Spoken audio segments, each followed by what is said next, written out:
Mereka tak kongsikan kepada saya tentang keuntungan.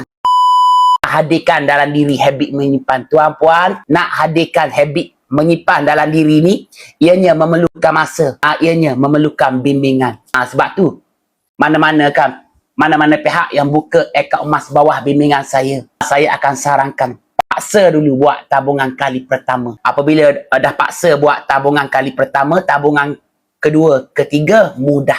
Jadi mudahlah nak buat tabungan kali kedua, ketiga. Cuma ianya memerlukan masa untuk hadirkan dalam diri habit menyimpan. Sebab tu tabungan kali pertama memang kena paksa. Tak payah fikir lagi tentang untung rugi. Kebaikannya kita sentiasa ada simpanan, ada tabungan. InsyaAllah lah. Ramai sangat bawah bimbingan saya bagi tahu sebelum ini, mereka tak boleh menyimpan dalam bentuk duit. Tapi kan apabila saya ajak mereka menyimpan dalam bentuk emas, mereka sedar boleh pun menyimpan.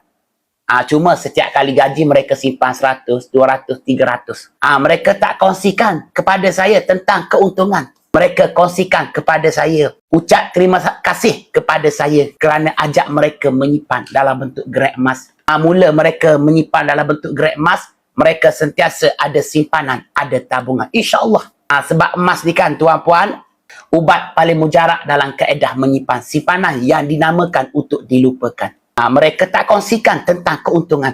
Padahal, saya tahu mereka dah pun dapat keuntungan. Sebab mereka bermula awal. Saya ni mula-mula bimbing masyarakat kan. Saya mula pada tahun 2021. 2020, 2021 saya lupa.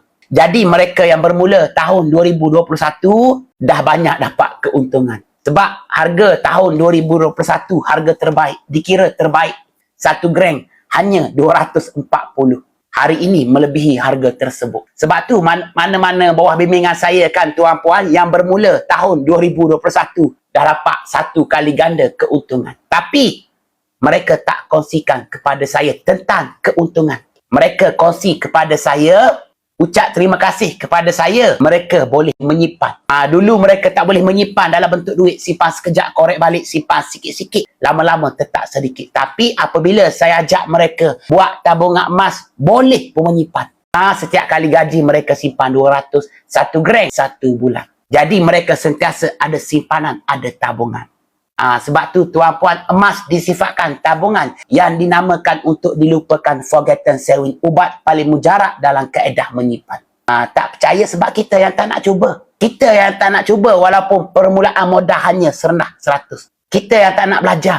Kita yang tak nak bagi peluang pada diri belajar. Jadi yang belum ada lagi akaun emas, nak saya bantu. Nak mula menabur emas, biar sentiasa ada simpanan tabungan.